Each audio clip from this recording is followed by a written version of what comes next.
Fans, we made it to finals, and it's time to rock and roll. But first, we got a team build, and we're facing quite the team.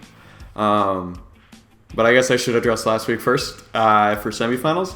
I know some people are upset we didn't get an entire battle, but mistakes happen in every competitive format, and rules exist in every competitive format. So unfortunately, it is what it is. I wanted a real battle to wrap it up, but unfortunately with the illegal Terra, that's how we had to end things. I even tried to play through for the sake of content, but I couldn't break through Special Defensive Ghost Altaria. So I forfeited at one point after he was stalling me with Roost and Pivot Galar Slowbro. And I took the win. So it is just coming down to that. But doesn't matter. A win is a win. You're upset is what it is. But we earned finals. And I'm going to prove it because we're facing off against Glass Shadows, who is undefeated this entire season.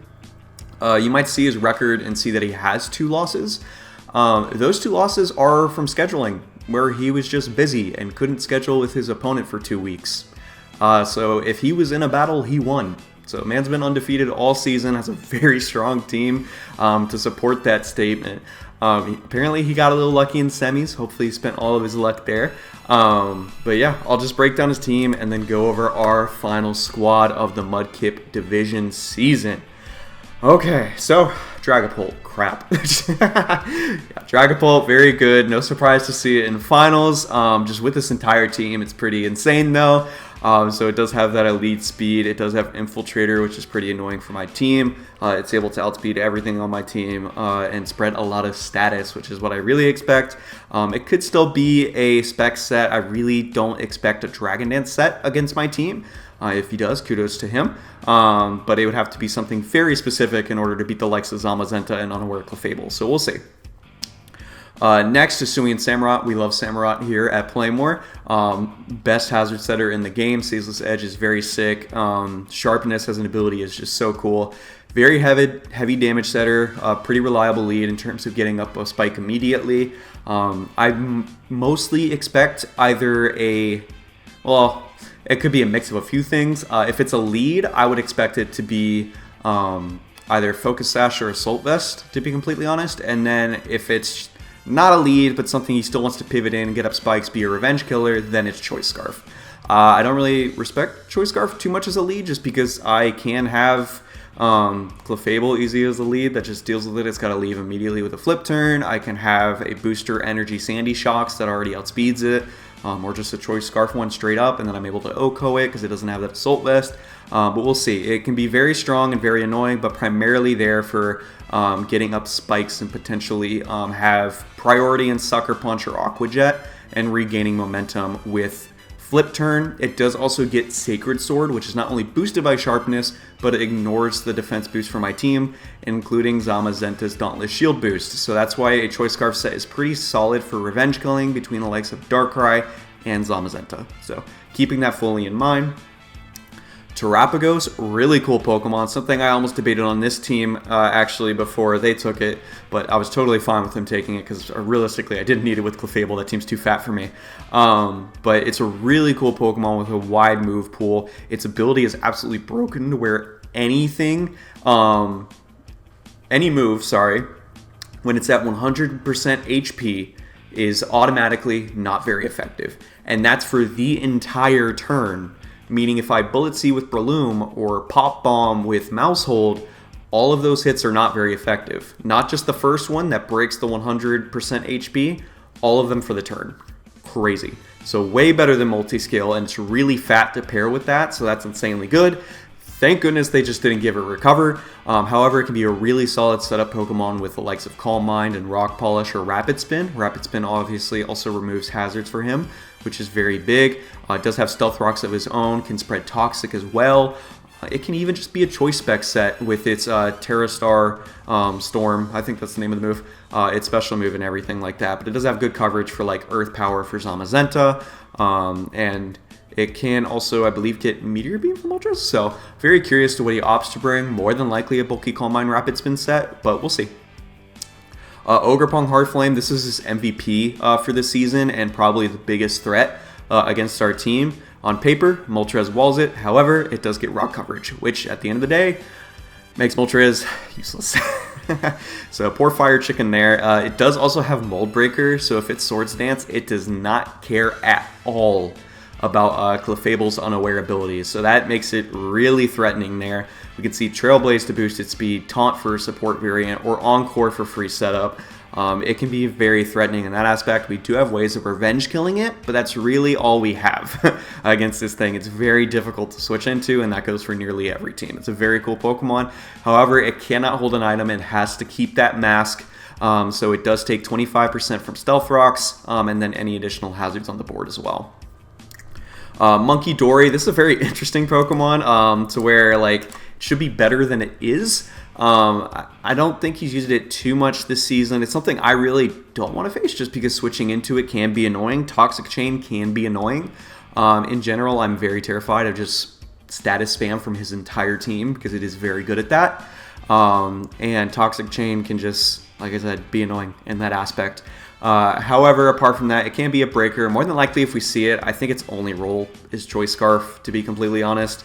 And then he's kind of relying on Focus Blast as well from this thing. But we'll see. It can be Parting Shot support as well. However, U-Turn is typically just better because you're still getting momentum along with the Chain of Poison. It just depends if you want your offensive team to have the opponent's Mon stats reduced, or if you'd rather get status on what is more than likely a bulky switch in against my team. Which, with my only real switch into Monkey Dory probably being Uxie, I think that Toxic Chain's pretty good, along with the U-Turn, so we'll see. Next is his MVP for the playoff season, which is Bisharp. This thing has went 3-0 in quarterfinals and semifinals, so I wouldn't be surprised if we see it, especially with Terra. However, I still think there's justice for Hatterene with Terra, which I'll get to shortly, but Bisharp can Terra into Dark, Water, nope. I'm kidding. Dark, Fire, or Fairy. I'm correct, I swear. And it can hold the Eviolite, which makes it very bulky.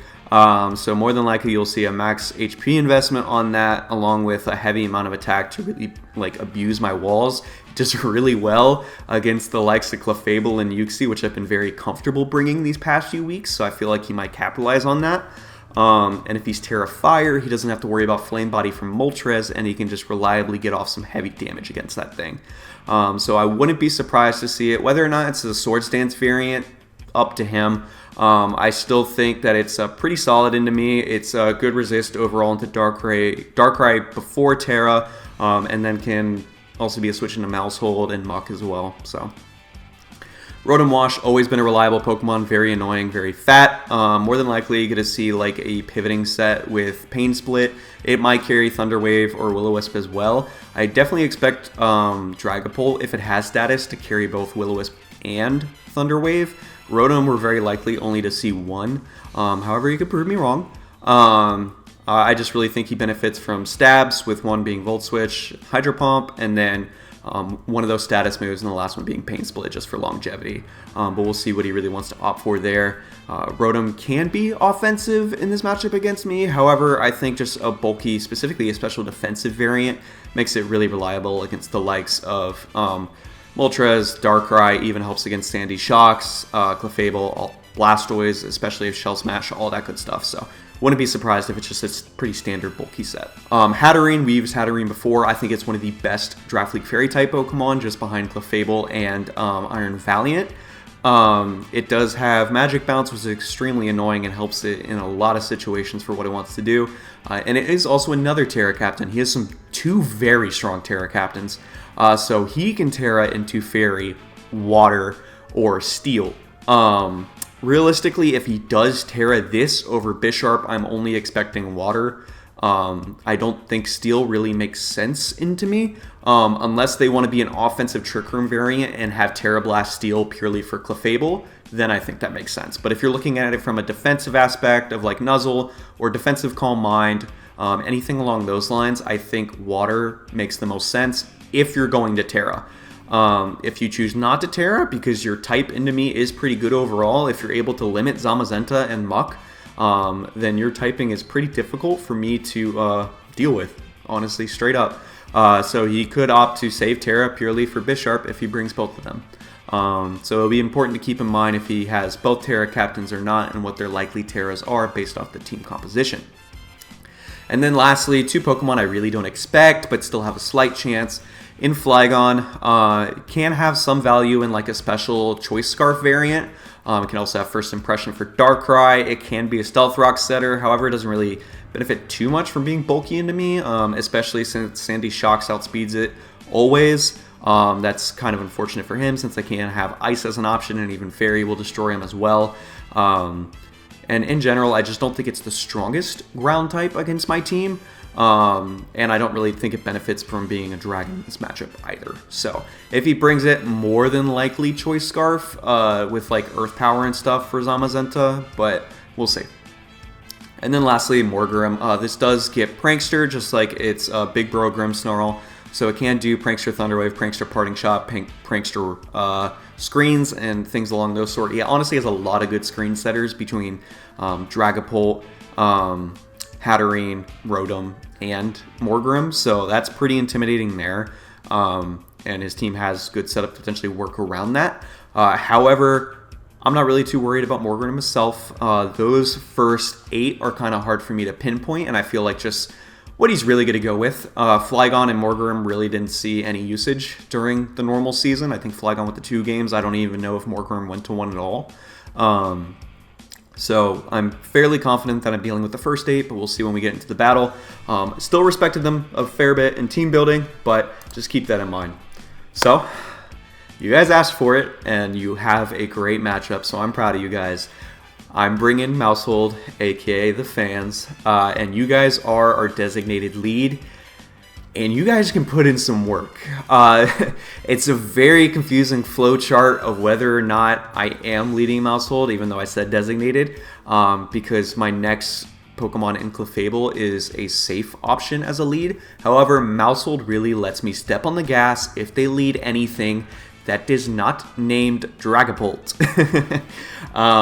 In most situations, if it's a Fatmon, I can just click Terra Normal Pop Bomb and get a kill immediately that they're not expecting. If it skins Samurott, that's where it's really tough for me because I should respect Choice Scarf.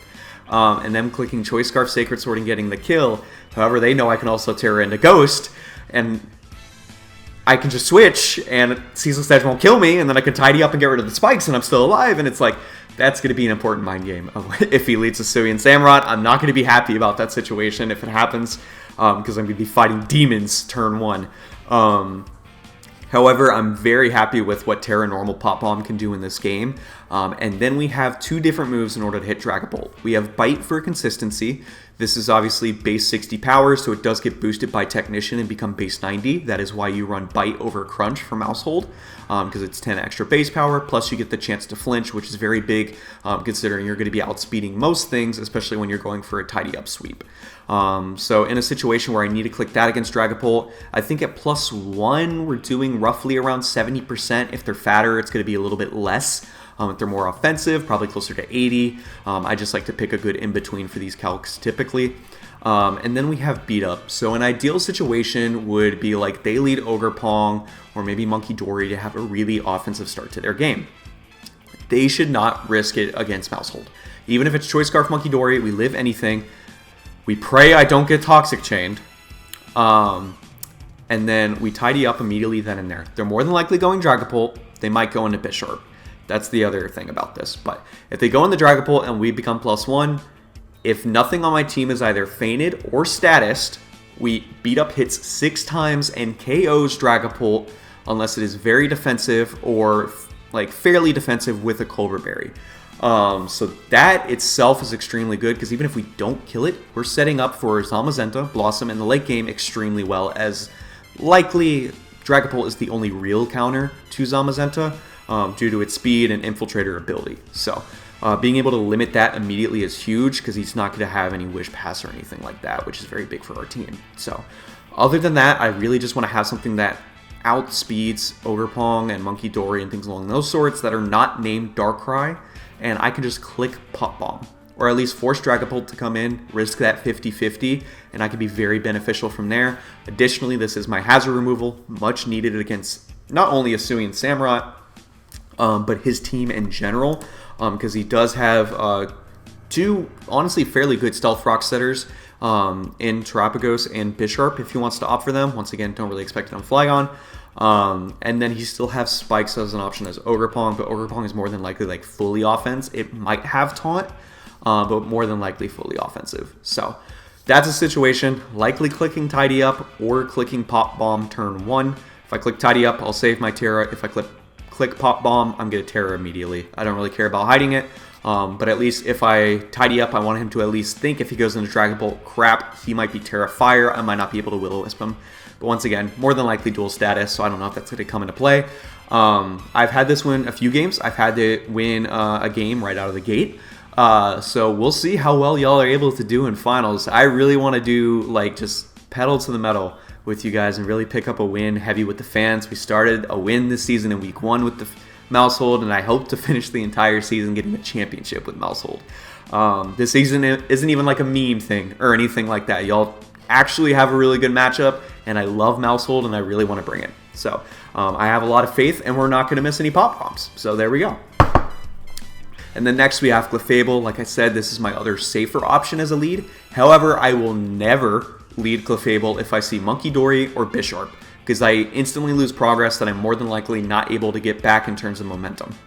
Now if I lead Mousehold and I want to make a safe switch into Clefable against like a lead Dragapult, I think that's really the only situation. Or if I want to be cautious against Swing and Samurott in case it's Choice Scarf, then I go into Clefable. And then ideally, I can just Baton Pass afterwards. We are max special defense in order to deal with Dragapult because that is the biggest threat for my team outside of Clefable.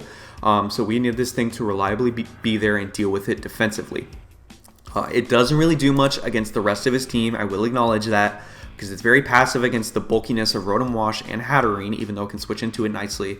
And we are not unaware in order to deal with Terapagos. I wanted to stay Magic Guard so we're not taking constant burn chip from Will-O-Wisp from Dragapult, or I'm also not taking that heavy spike damage constantly whenever I switch in case I'm not able to get up that Tidy Up at a good point with Mousehold.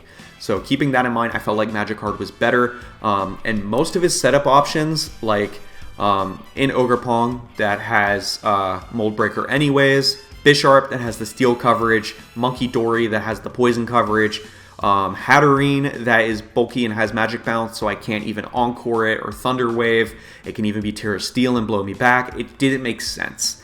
A unaware set would literally only be for a Dragon Dance Flygon, don't expect it, and a Calm Mind Terapagos. So we'll see. That being said, Clefable is still really good at what it can do this game in giving me momentum with Baton Pass, because even though Dragapult will come in and status, it is likely going for U-turn or just switching out immediately afterwards, and then I can regain momentum, because they can easily go hard into Hatterene or hard into Ogerpong, and that is a huge issue for my team, and I want to be able to get Mouse in immediately when that happens. And start clicking buttons or potentially other Pokemon on my team in the later that are also offensive. That being said, we do have Alluring Voice over Moonblast in this game. Reason behind that, because they can definitely be status substitute Dragapult. I know he's been comfortable with that, with just status sub Hex and kind of wear down a team that way. So having Alluring Voice does hit through that substitute. And with our 24 special attack investment, if they're not HP invested, they're a minus special defense nature because they're mixed with Dragon Darts, and they go for that sub, we can probably get up the Oko immediately on them, which is big. Excuse me. And even if we don't, once again, it's greatly weakening it for the likes of Zamazenta, which is amazing. And lastly, we have Healing Wish. I strongly debated being a Misty Terrain Extender set this week. Shout out to Grom for recommending that, because really the only thing that stops Zamazenta in this game is status. That's truthfully it. And then maybe Specs Dragapult after like it chips down with something else in front of it. But other than that, Zamazenta for the first time has a really good matchup. However, it was very difficult for me to work with Misty Terrain, and Healing Wish just gives me a reliable way of healing up Zamazenta. And I can even use Zamazenta way offensively to begin with, losing my health if I really want to. And I can use Healing Wish on Mousehold if I want to. I can use it on Darkrai. Like, it's just a way for me to be extremely aggressive at the beginning and it pay off at the end game with Healing Wish. Keep in mind, we are more than likely going to see their own Healing Wish from Hatterene. I would not be surprised whatsoever if that is a defensive Hatterene that it's carrying Healing Wish just to keep his Ogerpong, Bisharp, Terapagos, anything like that in the end game. I think that will be very big for him, so we have to be cautious of that, especially with how bulky Hatterene is, and the fact we're not able to taunt it and prevent that. Next, we do have Blossom. As I mentioned, a great matchup for her. We have a very diverse EV spread here where we have enough speed for an Ogerpong, speed creeping a max speed Sandy Shocks. So this is definitely aggressive, but I do have something else. Not only Mousehold, but I'll have Darkrai as well that always naturally outspeed just in case. However, I really benefited from having the extra bulk in this game. That being said, we are Iron Defense, Body Press, Heavy Slam, and Agility. Originally, I debated Howl and Close Combat. However, I did not like the defense drops, and I did not like the slower buff to our Fighting type stab. So I went with this traditional set, and we still have Agility in case we want to outspeed Dragon Bolt. Ideally, in the beginning, I'm just clicking Heavy Slam, getting Dragon Bolt into range to where after maybe a little bit more chip or just another Heavy Slam, we're able to KO it once we get Healing Wish later, assuming we get Will-O-Wisp burned or even Thunder Wave. We can work around it accordingly, and Zamazenta is able to clean up in the later game because of that. This is also one of my kind of main switch-ins to Monkey Dory, to be completely honest. I debated a max special defensive Uxie, but this felt a little bit better. It's also really good to have this pretty specially defensively bulky against Terapagos, just because we do have to break its shell before we're actually able to break through it with Body Press, which is traditionally super effective, but with Terra Shell, it's obviously resisted at max HP. So keeping that in mind, the other things that are trying to status this are obviously Hatterene and Rotom Wash. Hatterene, although Heavy Slam can hit it super effectively, that's where its Terra can come into play. It could be Terra Steel with either a Chople Berry or just, I think, the better overall option in Terra Water, so that way you're still resisting the Steel type moves and you're now not weak to Body Press. But there's still options over the board for him if he wants to go either. And then Rotom Wash obviously can carry either form of that status. Naturally very bulky. I'm not going to be OHKOing it at +3 with Body Press. Unless they're like an offensive set that for some reason is not Choice Scarf or something along those lines. So just have to keep in mind those things, but ideally we're able to break with it early and then get it ready in the end game. Or if Mousehold really just goes to town at the beginning, I might not need to worry about Healing Wish Zamazenta, and it might be able just to win in the end game. So keeping that in mind, looking very good overall. All right, next we have a safety pick in Darkrai with a Choice Scarf. Now we are timid with 224 investment. You might be wondering why you need that much speed. The next fastest Pokemon beneath you is just Ogerpon. It is primarily for a Rock Polish Terapagos. I don't recall. I think I did if they are just enough speed for max speed Blastoise at +2 with Rock Polish. +1 Choice Scarf does outspeed that Terapagos, which is huge for me. And I'm able to trick it accordingly and get it locked into something if it lets Zama win the end game because I got it trapped into its normal type move, or vice versa. However it works out, I might trap it into Calm Mind. We'll see. I can work afterwards on the next play. Additionally, this is huge against a Trailblaze Ogerpong and a Choice Scarf Monkey Dory. Both can be a main issue, mainly the Ogerpong. Sludge Bomb hits that obviously the hardest, while still being nice against any of the fairies that we might face in traditional Hatterene or a Terra Fairy Bisharp. And Dark Pulse, overall just spammable stab. And then lastly, I have Foul Play. This is because if Ogerpong gets +2, Darkrai cannot OHKO it. I don't have anything if it gets a speed boost that can really deal with this well. So I want to be the most careful I can be into that Pokemon. And it also helps against SD Bisharp as well if it Terra Fires. Or Dragon Dance, Dragapult, something along those lines. We'll see. To where I can click Foul Play and we pick up an OHKO on Ogerpong. That's mainly what I'm trying to get across, which is huge. Originally, I had Focus Blast over Foul Play, but I felt like this was way safer because I do not want to click Focus Blast, especially in finals. So really excited to have Darkrai here for that safety. Don't know how often it will be coming in the middle of the game. It will really depend on what their team is looking like once I scout a lot of information, because I would rather click with the likes of Mousehold and Zamazenta first, but we will see. Next, we have Yuxi back to a defensive set this week. We do have max Fizz Def in order to deal with the Ogerpong if we need to switch into it. And that's really it. Unfortunately, it's not really going to be switching into... I mean, it can blanket check other things, but it not being specially defensive can really hinder my team. Originally, I had a special defensive one. Ogerpong was too much of a threat if I was able to... Or if I was not able to gain momentum. Say, for example, Clefable gets Thunder Waved by Dragapult. I go for Baton Pass, get fully parried as they freely go into Ogerpong. I have no switch in now to Ivy Cuddle. Really sucked. Because special defensive, Yuxi was still getting 2 KO'd. So I have to be physically defensive for that reason. We have Psychic Noise to prevent Draining Kiss from Hatterene, Pain Split from Rotom, and any leftovers in general from those Pokemon, as well as Horn Leech from Ogerpon. And I feel like that's mainly it for all the healing moves I'd really expect this game. And then we do have Foul Play once again for any of those SD sets. We have Yawn plus U-Turn, which is great for momentum. Shout outs to my boy Uzi Gunner for recommending Yawn. Originally, I had Stealth Rocks. However, it was extremely unlikely for me to get up Stealth Rocks this game. Not only because I want to be cautious of Hatterene and getting up Stealth Rocks against my O team. That's not ideal in the slightest with the Magic Bounce. But most of the time, they were Rapid Spin, Heavy Duty Boots to Rapagos. So it really did not benefit me at all because they want to get the speed boost for their Calm Mindset anyways while they're also removing hazards. So I think Yawn gets me a lot more out of it in this game because I can gain momentum as they're likely going into like Hisuian Samurott upon switch in. I Yawn and then I U-turn. That is huge for me if they are Choice Scarf and trying to deal with something that's a switch in like Zamazenta, and then they would outspeed me and click Sacred Sword, and then potentially Oko me if I had damage on me already. So I'm easily able to work around the team that way. Obviously, Yawn would still be Magic Bounced by Hatterene, so I have to be cautious of that. However, getting a Psychic Noise on that thing will be very big, because if it's Draining Kiss over Dazzling Gleam, which is very likely if it's a Calm Mindset, then it's not able to touch Darkrai, assuming it has no more coverage, which is massive. So, and Darkrai can also trick Hatterene. Even though that magic bounces, it still uses it, so we trade items nonetheless. So Trick from Darkrai can also help for Calm Mind Hatterene sets or Trick Room sets in any way. And then lastly, I'm bringing Bubby as well, along with the fans. Choice Band set, my favorite set from the season that I still didn't get to use that much, but I hope to use here pretty well.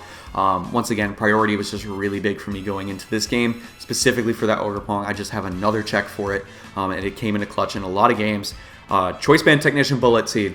If we're able to get a decent amount of hits, just a decent, I'm not even asking for 5, just 3, maybe 4. We're able to get good damage off against their team. Even a max HP, like resisted Dragapult, unless they didn't bring max HP. Either way, let's just say it's Dragapult. If we get 5 hits with Bullet Seed, we can straight up Oko. So that is crazy there. Close Combat is very strong into their team. I do have to be cautious of giving Dragapult a free turn, especially if if Clefable is already statused and then Hexes are stronger against me. So be cautious of that. And then lastly, we have Gunk Shot. This is just in case I want to lock in into a very strong attack that is a guaranteed Oko on either of those fairies in Bisharp or Hatterene, because I just don't want to risk the amount of rolls I could get on Bullet Seed. Yes, I do still have to risk an 80% accurate move, but Gunk Shot was more important than Poison Jab, specifically for the damage output that I wanted in this last slot. So hopefully it comes into play there. In terms of our investment, we only have enough speed to outspeed a no speed Hatterene if it's just like minus attack nature, and it doesn't have a minus speed nature. Then we're able to outspeed if we still get paralyzed. So that's the reason behind that. And more than likely, I don't really know if their Bisharp would have as much speed investment as this. I think they really benefit from having more HP or more defenses to pair with their Violite if it is brought. That being said, I forgot to say this with Mousehold, but Terra Normal, Pop Bomb, non-boosted, 2-hit KOs, and a Violite max HP Bisharp. That's resisted. So keep that in mind. With all that being said, I do have strong buttons to click this game. I really do like the pivoting of the team between Baton Pass on Clefable and U-Turn on Mesprit, along with that Yawn. I really even wanted U-turn on mouse hold, but I really think this is good for my team. If I'm able to control the momentum a lot at the beginning, it's going to be very difficult for my opponent to come back, because I've seen nearly all the potential set of variants that could come against me. It's just whether or not of how aggro I want to be at the beginning. So it's really going to matter about what they lead in, and if I lead mouse or if I lead Clefable.